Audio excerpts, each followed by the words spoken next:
The woman's scream tore through the silence of the funeral hall, causing several mourners to gasp and others to physically recoil. Nia Kim, her dark hands gripping the polished mahogany of the coffin, stood trembling but defiant. Her chest heaved with each breath, her eyes wild with conviction as they swept across the shocked faces of Seoul's elite. "Mr. Kim is alive. This is all a lie," she shouted again, her Afro-Korean features contorted with desperation. The pristine white chrysanthemum surrounding the coffin shook as her grip tightened, petals falling to the marble floor like snow. For 3 eternal seconds, the room remained frozen in collective shock. Then chaos erupted. "Remove that woman immediately." Min-hee Kim's voice cut through the growing murmurs, her face a mask of cold fury barely contained beneath her black veil. 2 security guards rushed forward, their hands roughly closing around Nia's arms. "Let go of me." Nia struggled against their grip, her eyes never leaving the sealed coffin. "Open it. Open it and you'll see, there's no body. Kim Ji-woon isn't dead." The mourners, business tycoons, politicians, and underworld figures alike, exchanged uneasy glances. What had begun as a solemn tribute to one of South Korea's most feared and respected men was devolving into something unthinkable. Kim Ji-woon, CEO of Hanseong Group and Seoul's most powerful mafia figure, supposedly lay dead in that coffin, but this Afro-Korean maid was claiming otherwise. Tae-ho Kim, the son and heir apparent, strode forward, his face contorted with rage. "How dare you desecrate my father's funeral," he hissed, looming over Nia as the guards restrained her. "Your delusions have no place here." But Nia's accusation had already planted a seed of doubt. Whispers rippled through the crowd like wind through autumn leaves. "Why is the coffin sealed? Who is this woman? What if she's telling the truth?" From the back of the hall, a distinguished older man stepped forward, Park Sung-min, Ji-woon's personal attorney for over 20 years. His expression was unreadable as he raised a hand. "Perhaps," he said, his voice carrying authority that silenced the room, "we should consider the young woman's claim." Min-hee's eyes flashed dangerously behind her veil. "This is absurd. My husband is dead." The doctor confirmed it. "Then you won't object to opening the coffin," Park replied calmly, his gaze steady. "To put everyone's mind at ease." The tension in the room thickened until it felt almost impossible to breathe. Min-hee and Tae-ho exchanged a look that lasted a fraction too long, and in that moment, Nia knew her suspicions were correct. "Open it," came a commanding voice from the entrance. All heads turned to see an elderly woman leaning on a traditional wooden cane, Ji-woon's mother, rarely seen in public these days. "Open my son's coffin now."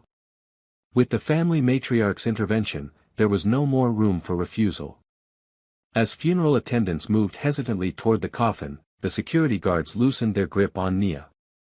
The lid was raised with excruciating slowness.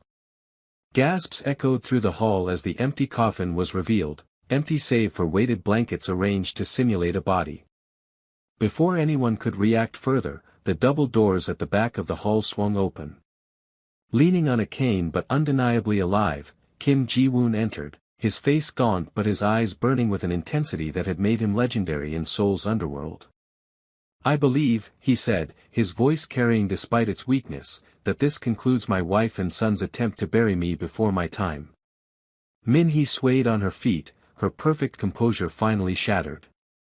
Tae-ho looked as though he might vomit, his face ashen beneath his designer suit. And at the center of it all stood Nia Kim, the Afro-Korean maid who had dared to speak truth to power, setting in motion events that would topple one of Korea's most feared criminal empires and transform her life in ways she could never have imagined. This is the beginning of our story today, a tale of betrayal, courage, and the unexpected power of a voice that refused to be silenced. If you're new here, make sure to subscribe to our Afro-Korean channel for more captivating stories that explore the rarely told experiences of Africans in Korean society. Now, let's dive deeper into what led to this explosive moment and what happened afterward.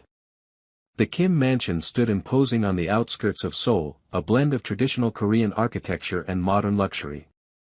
From the outside, its sweeping roof tiles and manicured gardens projected power and tradition. Inside, it was a labyrinth of secrets and silence. For Nia Kim, life within those walls had been a careful dance of invisibility. Each morning began at 5 a.m., when she would rise quietly in her tiny room in the servants' quarters. The space was barely large enough for a single bed and a small dresser, but she had decorated it with a few treasured photos, her Ghanaian father in diplomatic attire standing proudly beside her Korean mother, both looking young and hopeful. Her daily routine never varied: prepare breakfast, clean the main rooms, attend to any specific tasks assigned by Mrs. Kim, and remain as unobtrusive as possible. The household staff, all Korean, had initially regarded her with suspicion and curiosity. Her fluent Korean surprised them, though her accent occasionally betrayed her mixed heritage. Over time, they'd grown accustomed to her presence, but never fully accepted her as one of their own. "Yo, careful with that," barked head housekeeper Ms. Park as Nia dusted one of the priceless celadon vases in the main hall 3 months earlier. "One break, and Mrs. Kim will have your visa revoked faster than you can blink." Nia nodded, having heard the threat countless times before. Though born in Korea, her status always felt precarious, a feeling that Mrs. Kim cultivated deliberately. The mansion operated on strict hierarchies. At the top sat Ji-woon Kim, the patriarch whose presence was more often felt than seen. Below him was Min-hee, who ran the household with cold precision. Then came their son Tae-ho, ambitious and volatile, followed by their daughter Eun-ji, who seemed perpetually caught between family loyalty and her own moral compass. It was during Ji-woon's 60th birthday celebration that Nia first caught his attention. She had been serving drinks to guests when a prominent politician made a crude remark about her appearance. "Where did you find this exotic specimen, Ji-woon?" the man had asked, his breath heavy with whiskey. "She's quite a departure from your usual taste." Before Ji-woon could respond, Nia had calmly placed the tray down and said in perfect, formal Korean, "Would you prefer I serve someone else, sir? I wouldn't want my presence to distract from the celebration of Mr. Kim's accomplishments." The politician had fumbled for words, caught off guard by her composure and eloquence. Ji-woon had watched the exchange with interest, and from that day forward, seemed to actually see her when she entered a room. 2 weeks after the party, Ji-woon had summoned Nia to his private study, a request that sent waves of anxiety through her. The study was off-limits to household staff unless specifically called. "You handled Senator Park with remarkable grace," Ji-woon said when she entered, not looking up from his papers. Most would have either lashed out or cowered. "I've had practice, sir," Nia replied simply. Ji-woon looked up then, studying her face. "I imagine you have. How long have you worked in my home?" 2 years and 4 months, sir. "And in that time, I've barely noticed you. That's quite a skill." He gestured to a chair across from his desk. "Sit." Hesitantly, Nia sat down, perched on the edge of the seat. "Tell me about yourself." The request was so unexpected that Nia momentarily lost her composure. "Sir. Your background. Your family. How a half-African woman speaks Korean better than most natives." Nia had carefully shared the basics: her diplomat father, her Korean mother who had fallen in love despite societal disapproval, her education at Seoul National University before her parents' deaths in a car accident left her without financial support. "And with a degree in international business, you chose to be a maid?" Ji-woon asked, genuine curiosity in his voice. "I chose to survive, sir," Nia answered honestly.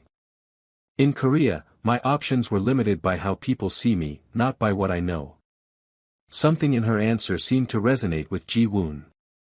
From that day forward, he began requesting her presence more often, to serve his tea, to tidy his study, and eventually, to simply talk with him when insomnia kept him awake into the early hours. It was during these late-night conversations that Nia began to understand the complex man behind the fearsome reputation. Ji-woon had built his empire from nothing, starting as a street orphan during the Korean War. His legitimate businesses spanned construction, shipping, and technology, but whispers of his connections to organized crime were never far behind his success. "Do you fear me, Nia?" he asked one night, as she arranged his medications beside his tea. "I respect your power," she answered carefully. Ji-woon had laughed, a rare, genuine sound. A diplomatic answer. "Your father would be proud." "My father believed in speaking truth to power, sir. But he also believed in choosing the right moment to do so." As weeks passed, Ji-woon's health began to deteriorate.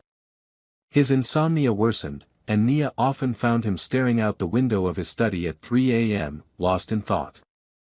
"My wife has been meeting with our accountants without my knowledge," he confided one night, his voice barely above a whisper. "3 times this month." Nia remained silent, knowing he wasn't seeking a response. "And my son has been courting my business rivals, hosting private dinners he thinks I don't know about." Ji-woon turned to face her. "Do you know what that means, Nia?" "It could mean many things, sir. It means the vultures are circling, waiting for me to die." He picked up a crystal paperweight, turning it in his hands. "They think I'm blind to their ambitions." Nia had witnessed enough to know he wasn't being paranoid. Min-hee had indeed been meeting with financial advisors behind closed doors, and Tae-ho had hosted several businessmen known to be competitors of his father. "Sir, if I may." Nia hesitated, then continued when Ji-woon nodded. "In Ghana, my father's people have a saying, 'The lion doesn't turn around when a small dog barks.'" Ji-woon studied her face. "And what does that mean to you?" "It means that sometimes, appearing not to notice gives you the advantage of surprise." A slow smile spread across Ji-woon's face. "You are wasted as a maid, Nia Kim." The following week, everything changed.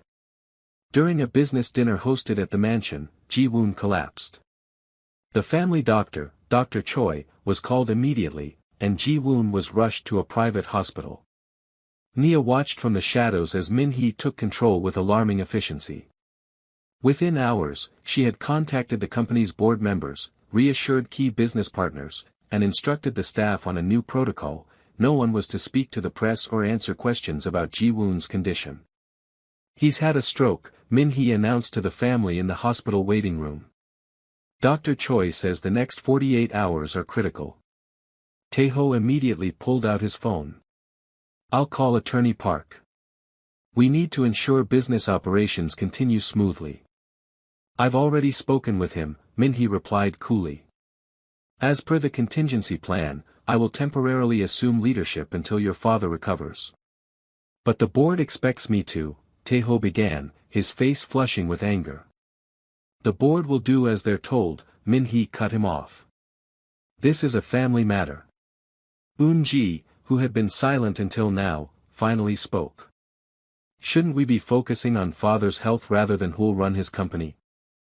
Both Min-hee and Tae-ho turned to her with identical expressions of contempt. "Don't be naive," Tae-ho snapped. "Business doesn't stop because one man falls ill." Nia, who had accompanied them to the hospital to carry Min-hee's personal items, kept her eyes down but her ears open. The coldness with which they discussed Ji-woon's condition chilled her. There was calculation where there should have been concern. Later that night, as Nia brought fresh clothes to Min-hee at the hospital, she overheard a conversation that confirmed her worst suspicions. "The offshore accounts are ready," Min-hee was saying quietly into her phone. "Once we have access to the main holdings, we can begin the transfers." Tae-ho is impatient, but he'll have to wait until everything is secure. There was a pause as the person on the other end spoke.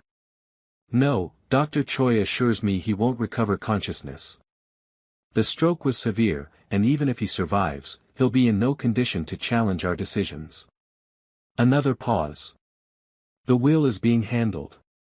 Park Sung-min is loyal to Ji-woon, but we have contingencies for that as well." Nia froze outside the door, her heart pounding. She had suspected ambition, but this sounded like something far more sinister. Over the next 3 days, Ji-woon remained in critical condition. Min-hee maintained a public facade of concern while privately orchestrating what appeared to be a complete takeover of his assets. Taeho was frequently seen arguing with his mother in hushed but heated exchanges, clearly impatient with her methodical approach. On the fourth day, Dr. Choi announced that Ji-woon had passed away peacefully in his sleep. The news spread quickly through Seoul's business and criminal underworlds. Condolences flooded in, as did speculation about the future of Hanseong Group and its various enterprises. Min-hee, dressed in traditional Korean mourning attire, appeared briefly before the press to thank them for respecting the family's privacy during this difficult time. What few knew was that Nia had been called to Ji-woon's hospital room the night before his reported death. A private nurse had escorted her through a back entrance, and she had found Ji-woon awake and alert, though visibly weakened. "Nia," he had whispered, gesturing for her to come closer. "Listen carefully. There isn't much time." Confused but obedient, she had leaned in. "I need you to be my eyes and ears now more than ever," he said, his voice barely audible. "What you see in the coming days will test your loyalty and your courage." "Sir, I don't understand." "You will." He had gripped her hand with surprising strength. "When the time comes, speak the truth, no matter who tries to silence you." Before she could ask for clarification, Dr. Choi had entered and immediately escorted her out. The following morning, the announcement of Ji-woon's death left Nia reeling. She had seen him alive just hours before. Had his condition deteriorated so rapidly? Or was something more sinister at play? As funeral preparations began, Nia noticed several disturbing details. Min-hee insisted on a closed coffin, citing tradition and dignity. The family members allowed to view the body were strictly limited, and the funeral home staff seemed unusually nervous. Most tellingly, attorney Park Sung-min appeared troubled during his visits to the Kim residence, his conversations with Min-hee tense and clipped.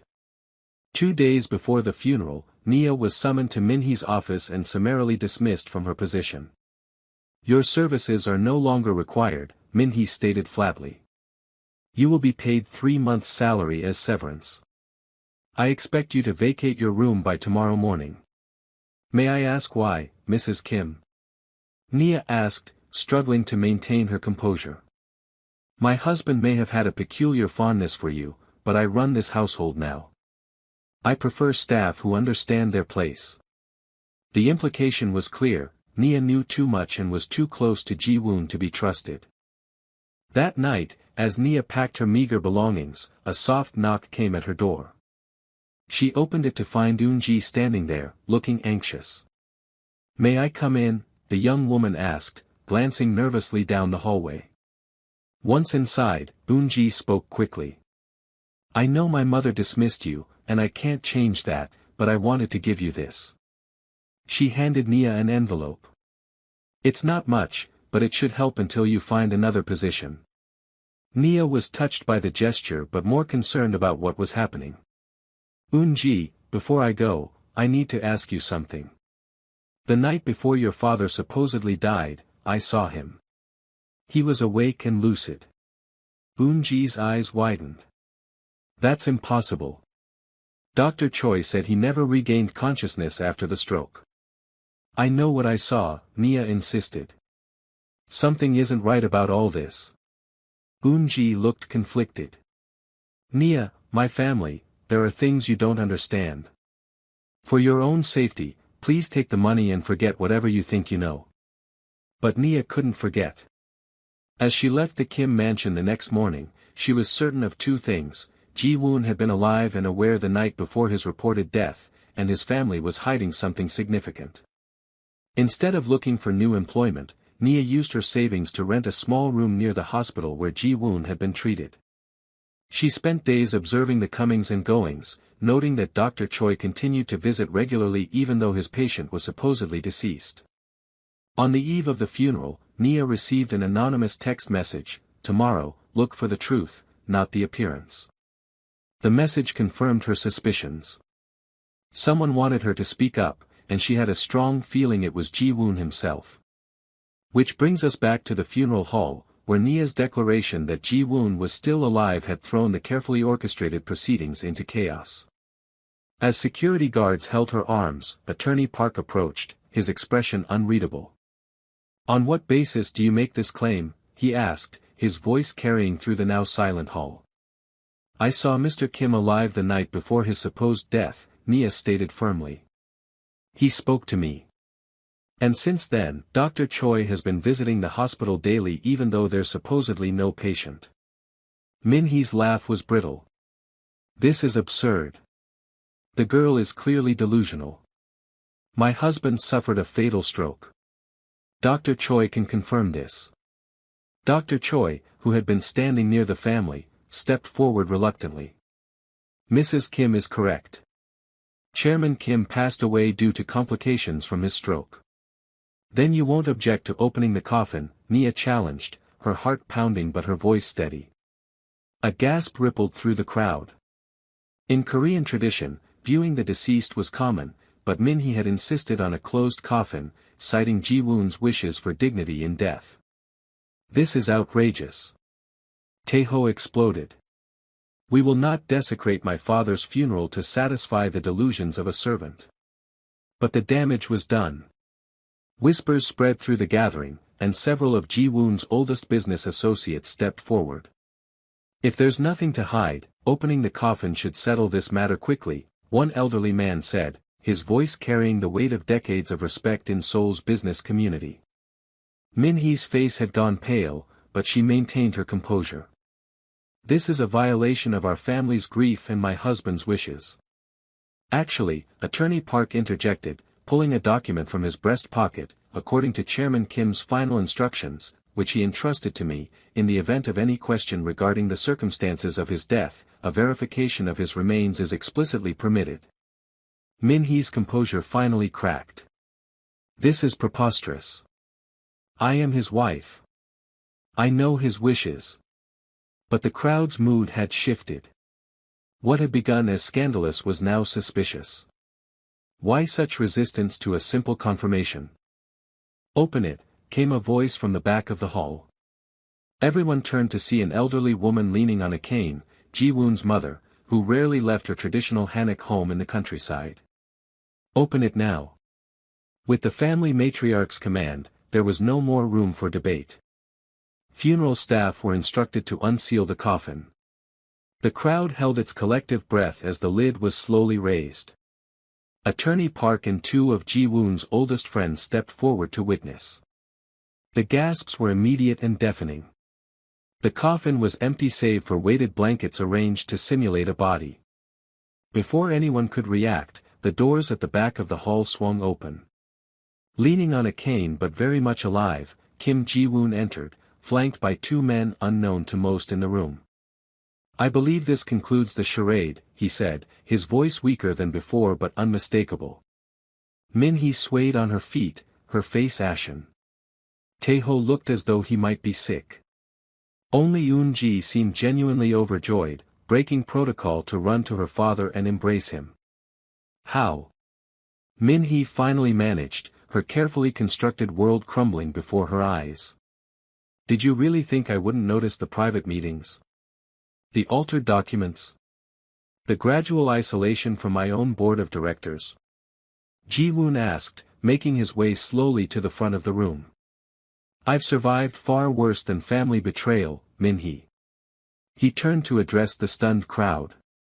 I apologize for the deception, but it was necessary to reveal the truth.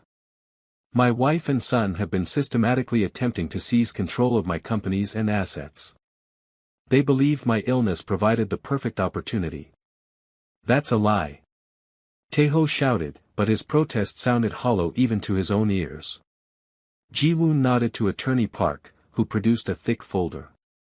We have documented evidence of forged signatures, unauthorized account access, and recorded conversations outlining their plans. All of this has been verified and witnessed by independent parties. The murmurs in the crowd grew louder. Several people began to edge toward the exits, not wanting to be associated with what was clearly becoming a major scandal. You orchestrated all of this just to trap us? Min-hee asked, her voice a mixture of disbelief and grudging admiration. I orchestrated nothing, Ji-woon replied calmly. I simply created the conditions for truth to reveal itself. You did the rest. He turned to Nia, who still stood between two security guards. "Release her immediately," he commanded. The guards dropped her arms and stepped back. Nia Kim saw what others chose to ignore, Ji-woon continued. "She spoke when others remained silent. For that courage, she has my eternal gratitude." The events that followed unfolded with dizzying speed. Police arrived to escort Min-hee and Tae-ho for questioning regarding financial crimes and conspiracy. Most of the funeral guests dispersed quickly, eager to distance themselves from the scandal. Only Ji-woon's closest associates and family members remained. If you're enjoying this dramatic turn of events, don't forget to hit the like button and subscribe to our channel for more captivating Afro-Korean stories like this one. Now, let's continue with what happened after this shocking revelation. In the days following the funeral fiasco, Seoul buzzed with rumors and speculation. The story of the empty coffin and the maid who exposed the truth spread like wildfire through social media and news outlets. Journalists camped outside the Kim mansion, hoping for a glimpse of the man who had risen from the dead or the Afro-Korean woman who had dared to speak up. Inside the mansion, a different kind of reckoning was taking place. Ji-woon, still weakened from his genuine stroke but very much in control of his faculties, had moved back into his suite of rooms. Attorney Park worked tirelessly beside him, undoing the damage Min-hee and Tae-ho had attempted during his absence. Nia, who had expected to fade back into anonymity once the truth was revealed, was surprised to receive a formal invitation to return to the Kim household, not as a maid, but as Ji-woon's personal assistant. "I need someone I can trust implicitly," Ji-woon explained when she hesitantly entered his study. "Someone who sees clearly and speaks honestly, regardless of consequences." "Why me?" Nia asked, still processing the dramatic events of the past week. "There must be more qualified people." "Qualification means nothing without character," Ji-woon replied, gesturing for her to sit. "You risked everything to speak the truth when it would have been easier, and safer, to remain silent. That is a rare quality, especially in my world." Reluctantly, Nia accepted the position. Her new role came with a salary that made her previous earnings seem like pocket change, a suite of rooms in the family wing of the mansion, and access to information that would make most of Seoul's power brokers green with envy. The legal proceedings against Min-hee and Tae-ho moved swiftly, fueled by the evidence Attorney Park had compiled. Financial records revealed elaborate schemes to siphon millions from Hanseong Group into offshore accounts. Text messages and emails documented their plans to declare Ji-woon mentally incompetent if he survived his stroke. Most damning were the recordings of conversations with Dr. Choi, where Min-hee had explicitly discussed maintaining Ji-woon on medication that would keep him sedated and unable to communicate. Dr. Choi, it turned out, had been playing a double game, appearing to comply with Min-hee's instructions while secretly working with Ji-woon and Attorney Park to document the conspiracy. His testimony was crucial in the case against mother and son. 3 months after the funeral, the preliminary hearings began. Seoul's courthouse was packed with reporters and spectators eager to witness the downfall of one of Korea's most powerful families. Min-hee entered the courtroom with her head held high, dressed immaculately in designer clothing that somehow managed to suggest both wealth and appropriate contrition. Tae-ho, by contrast, looked haggard and uncertain, his eyes darting nervously around the courtroom. Nia sat beside Ji-woon in the gallery, acutely aware of the stares and whispers directed their way. Her presence beside the CEO continued to spark speculation, ranging from the professional to the scandalously romantic. "Ignore them," Ji-woon murmured, noticing her discomfort. "People will always talk. What matters is the truth, not perception." The trial revealed the extent of Min-hee and Tae-ho's betrayal. For years, they had been preparing for Ji-woon's death or incapacitation, cultivating allies within the company and establishing secret financial channels. The stroke had simply accelerated their timeline. What surprised many observers was Ji-woon's testimony. Rather than expressing rage or seeking vengeance, he spoke with a kind of weary acceptance. "I failed as both a husband and a father," he stated calmly when asked about potential motives for the betrayal. "I built an empire but neglected the foundations of my home. In my pursuit of power, I created an environment where trust became a weakness and ambition the only virtue. The statement shocked the courtroom. It wasn't an excuse for Min-hee and Taeho's actions, but rather an acknowledgement of the toxic culture he had fostered within his own family. When it was Nia's turn to testify, she spoke simply and directly about what she had observed in the household, the conversations she had overheard, and her interaction with Ji-woon the night before his death was announced. "Why did you speak up at the funeral?" the prosecutor asked. "You must have known the risks." Nia glanced briefly at Ji-woon before answering. "In my father's culture, there is a belief that witnessing a wrong and remaining silent makes you complicit in that wrong. I couldn't be complicit in this deception, no matter the consequences." During cross-examination, Min-hee's attorney attempted to paint Nia as an opportunist seeking to improve her position by currying favor with Ji-woon. "Isn't it true that you had been spending unusual amounts of time alone with Chairman Kim prior to his stroke?" the lawyer asked, his implication clear. "I served him tea and tidied his study when he worked late," Nia replied evenly. "We sometimes talked. There was nothing inappropriate about our interactions. Yet after exposing my client's supposed conspiracy, you were promoted from maid to personal assistant, with a substantial increase in salary and status. Quite a convenient outcome for someone just speaking the truth, wouldn't you say?" Before Nia could respond, Ji-woon's lawyer objected, and the judge sustained. Outside the courtroom, Korean media had taken to calling Nia the truth speaker, a moniker that made her deeply uncomfortable.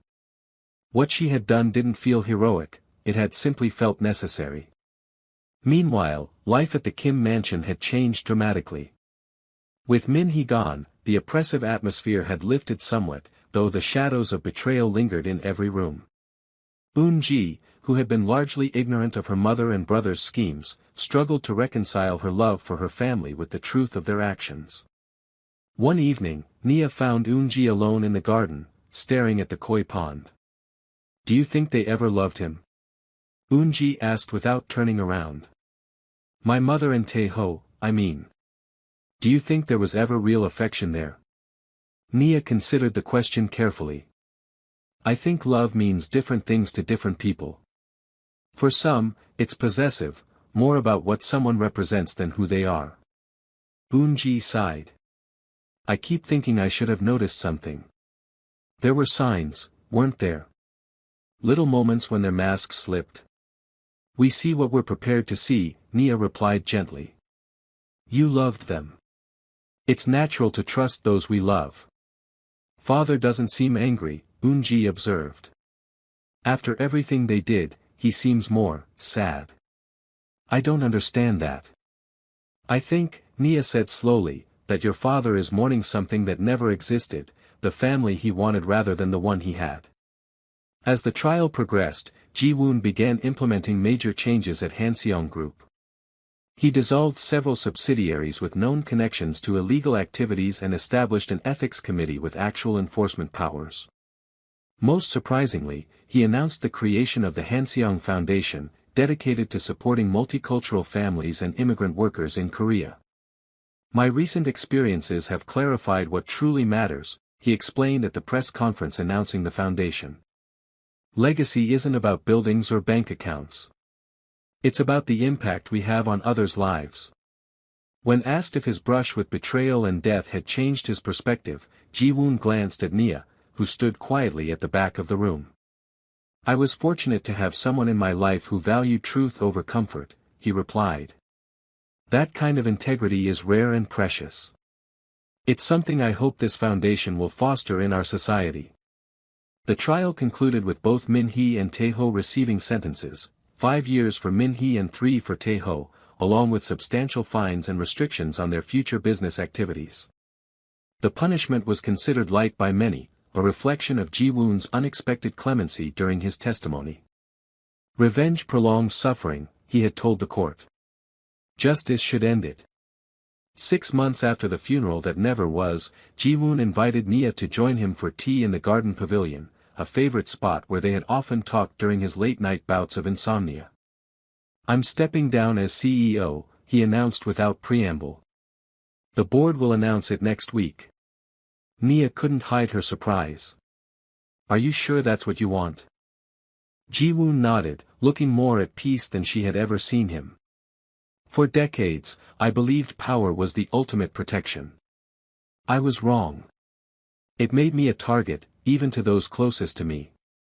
He sipped his tea before continuing.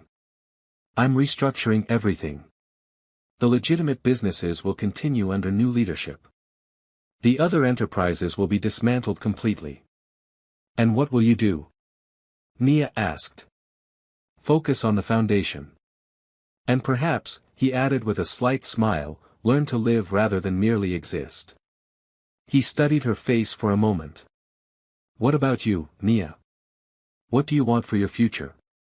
The question caught her off guard. For so long, her focus had been on survival, on navigating a society that often saw her as an outsider. What did she actually want? I want to make a difference, she said finally. For people like me, mixed heritage, caught between cultures, often invisible. I want to help them be seen and heard. Ji-woon nodded thoughtfully. The foundation needs a director. Someone with integrity, intelligence, and personal understanding of the challenges facing multicultural Koreans. Would you consider taking the position? Nia stared at him, certain she had misheard. Me? I don't have the experience or... Experience can be gained, Ji-woon interrupted. Character is built over a lifetime. You have more of that than most people I've encountered in business or politics. What about the scandal? Having an Afro-Korean woman with no formal qualifications leading your foundation would create talk. Ji-woon's laugh was genuine. After an empty coffin and a family conspiracy, I think we're well past worrying about conventional appearances, don't you? If you're loving this story of courage and transformation, please hit the like button and subscribe to our Afro-Korean channel. Drop a comment telling us what you think about Nia's journey from maid to potential foundation director. Now, let's continue with the final chapters of our story. 1 year later, the Hanseong Foundation had become one of Korea's most respected charitable organizations. Under Nia's leadership, it had established programs supporting multicultural education, legal aid for foreign workers, and cultural exchange initiatives. The foundation's headquarters, located in a renovated hanok in Seoul's Bucheon district, had become a hub for Korea's growing multicultural community. On this particular morning, Nia was reviewing applications for the foundation's scholarship program when her assistant announced an unexpected visitor. Min-hee Kim, recently released after serving 1 year of her sentence on health grounds, stood in the doorway.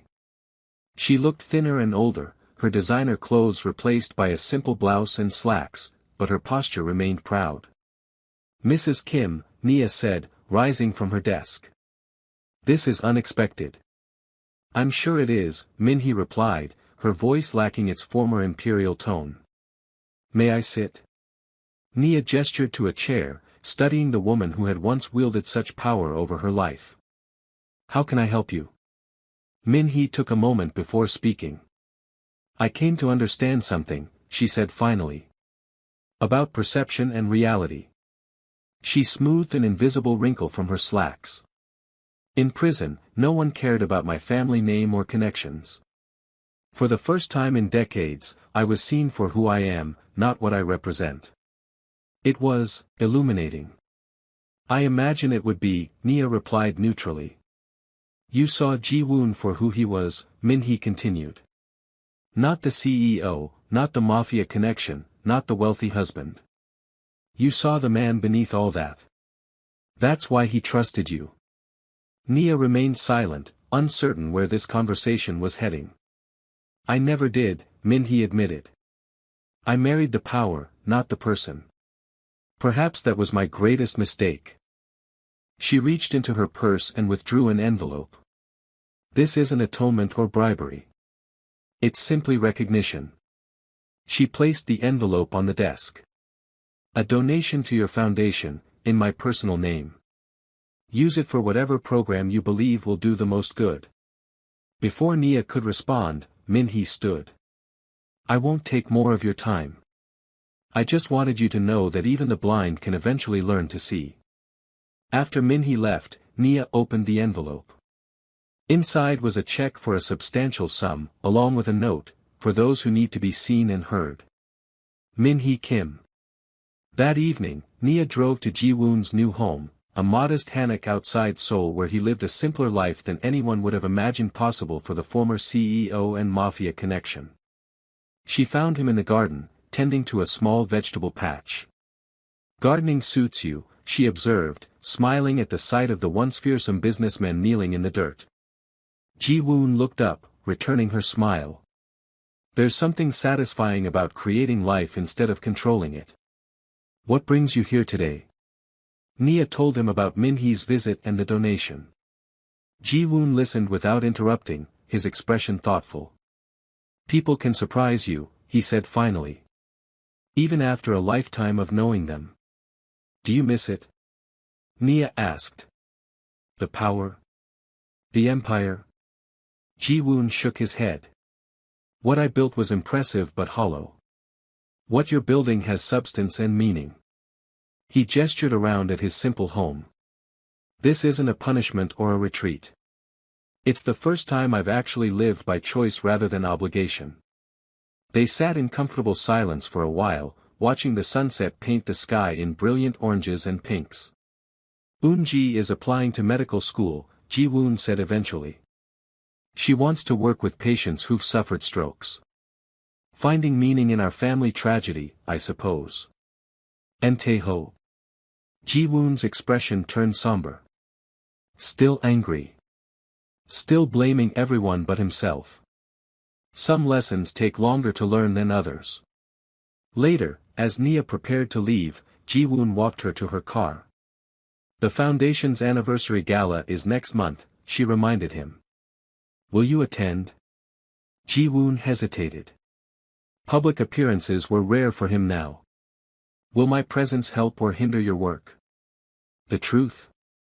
Nia asked with a slight smile. "Your presence reminds people that change is possible, that even the most powerful can choose a different path." "Then I'll be there," he promised. As Nia drove back to Seoul, she reflected on the extraordinary journey that had brought her to this moment. From invisible maid to foundation director, from silent observer to respected voice, all because she had spoken the truth when it mattered most. The following week, Nia was invited to speak at Seoul National University's International Studies Department. Standing before a lecture hall filled with students, she felt a momentary pang of anxiety. Public speaking had never been her strength, and the audience, predominantly Korean with a sprinkling of international students, watched her with curious expressions. 3 years ago, she began, "I was making beds and serving tea in the home of one of Korea's most powerful men. Today, I'm directing a foundation that's changing how this country sees its multicultural citizens." She paused, looking out at the sea of faces. "You might be wondering how that happened. It wasn't education, though I stand before you with the same degree many of you are pursuing. It wasn't connections or wealth or privilege. It was simply this: when a moment of truth presented itself, I refused to be silent." For the next hour, Nia shared her story, carefully omitting certain sensitive details about Ji-woon's businesses but honestly describing the dynamics of power, visibility, and voice that had shaped her experience. "Korea is changing," she concluded. "Slowly, sometimes reluctantly, but inevitably. The myth of homogeneity is giving way to the reality of diversity. The question is whether that change will be resisted or embraced, whether different voices will be silenced or heard."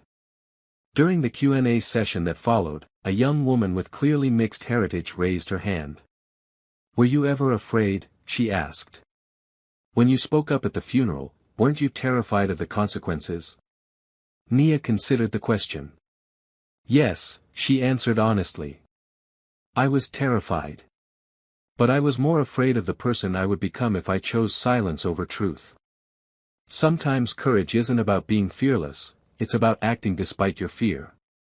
After the lecture, several students approached to continue the conversation. Among them was a young man who introduced himself as Kim Jun-ho.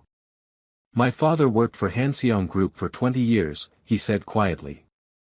He always said there were two sides to Chairman Kim, the businessman everyone feared and the leader who never forgot where he came from. Your story confirms what he believed. Your father was perceptive, Nia replied. People are rarely as simple as their public image suggests. As the anniversary gala approached, preparations intensified. The event would showcase the foundation's accomplishments and announce new initiatives for the coming year. Government officials, business leaders, and cultural figures had accepted invitations, making it one of Seoul's most anticipated social events. The night of the gala, Nia stood nervously in the reception area of the Grand Hyatt, greeting guests as they arrived. She wore a stunning gown that blended Korean and West African design elements, a symbol of her own dual heritage. When Ji-woon arrived, a hush fell over the crowd. Despite his diminished public profile, his presence still commanded attention. He had aged visibly in the past year, his hair now completely gray, but he carried himself with the same quiet authority. You look nervous, he observed as he greeted her. Don't be. You've earned this moment. Throughout the evening, Nia moved from group to group, discussing the foundation's work and future plans. She noticed how many of the attendees, people who might once have overlooked her entirely, now listened attentively to her words. During dinner, Attorney Park, who had remained a steadfast ally, leaned over to whisper, "Look how far you've come from that funeral." From the back of the room to the center stage. It's not about me, Nia insisted. It's about the work. Park smiled knowingly. The best leaders always say that. Doesn't make it any less remarkable. When it was time for Nia to deliver the keynote address, she approached the podium with measured steps, conscious of all the eyes following her progress. 1 year ago, this foundation was just an idea born from difficult circumstances, she began. Today, it represents hope for thousands of people who have too often been overlooked in Korean society. She outlined the foundation's accomplishments, the scholarship program that had sent 20 multicultural students to university, the legal clinic that had helped hundreds of foreign workers secure their rights, the cultural center that celebrated Korea's growing diversity. But our work has only begun, she continued. Tonight, I'm pleased to announce the launch of our newest initiative, the Visibility Project. A murmur ran through the audience as screens around the ballroom displayed images of Koreans with diverse backgrounds, mixed-race children, foreign spouses, long-term immigrants, along with their stories. For too long, these voices have been silent or silenced, Nia explained. This project will document their experiences, celebrate their contributions, and ensure that Korea's multicultural reality is visible to all. She glanced at Ji-woon, seated at the front table. A wise person once told me that legacy isn't about buildings or bank accounts. It's about impact. The Hanseong Foundation exists to create a legacy of inclusion, recognition, and respect, values that transcend cultural differences and speak to our shared humanity. As applause filled the room, Nia felt a sense of completion. The journey from that dramatic funeral to this moment had been extraordinary, but it wasn't the end. It was merely a new beginning. Later that night, after the guests had departed and the staff was clearing away the remnants of the celebration, Ji-woon found Nia on the hotel's terrace, looking out over Seoul's glittering skyline. A successful evening, he said, joining her at the railing. You should be proud. I am, she admitted. Not just of tonight, but of how far we've come. Ji-woon studied her profile. When you shouted those words at my funeral, "He's still alive." Did you have any idea what would follow? Nia laughed softly. Not even slightly. I was just trying to stop what seemed like a terrible injustice. One truth spoken aloud changed everything, Ji-woon mused.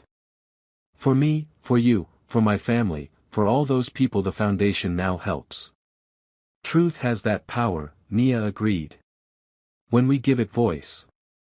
They stood in companionable silence, watching the city lights shimmer against the night sky. Seoul had changed for both of them, from a place of hierarchy and exclusion to one of possibility and purpose. What next? Ji-woon asked finally. Where does the truth speaker go from here? Nia smiled at the nickname she had once disliked but now accepted as part of her story. Forward, she said simply. Always forward.